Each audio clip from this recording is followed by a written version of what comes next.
দীর্ঘদিন যাতায়াতের মাধ্যমে বিশ্বাস অর্জন, এরপর সুযোগের অপেক্ষা, সঠিক সময়ে মাস্টার কি নিয়ে পার্কিংয়ে প্রবেশ, এরপর কোনো ঝামেলা ছাড়াই 40 লাখ টাকা মূল্যের গাড়ি নিয়ে হাওয়া।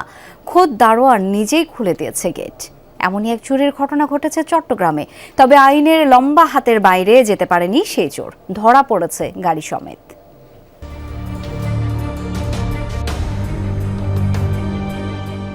27 ফেব্রুয়ারি সকাল 10টা 13 মিনিট সিডি আবাসিক এলাকার একটি ভবনে প্রবেশ করতে দেখা যায় এই ব্যক্তিকে। পার্কিং ঘুরে ঠিক 13 মিনিটের মাথায় সাদা রঙের এই নিশান এক্সট্রেল মডেলের গাড়িটি নিয়ে বের হয়ে যায়। দারোয়ান গেট খুলে দিলেও তখনও বুঝতে পারেনি গাড়িটি চুরি হয়ে যাচ্ছে।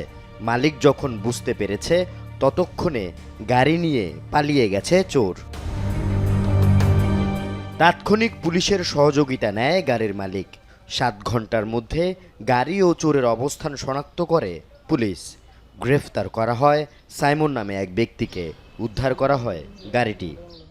আসলে সে পাশেই কাছাকাছি থাকতো, সে এটা দীর্ঘদিন ফলো করেছে। সে যেহেতু নিজে ড্রাইভিং জানে এবং তার কাছে মাস্টার কি একটা নকল কি ছিল, ফলে সেটা সে অনায়াসে ওখানে ঢুকে এই গাড়িটা নিয়ে বের হয়ে যেতে পেরেছে। অতীতে সাইমনের চুরির অনেক রেকর্ড রয়েছে বলছে পুলিশ। বিভিন্ন থানায় রয়েছে স্বর্ণ চুরির মামলাও। অভিজ্ঞ এমন চোরের কবল থেকে কয়েক ঘন্টার ব্যবধানে গাড়ি উদ্ধারের ঘটনায় খুশি গাড়ির মালিক।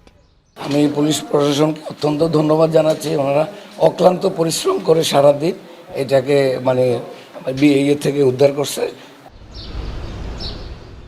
আল আমিন শিকদার, যমুনা নিউজ, চট্টগ্রাম।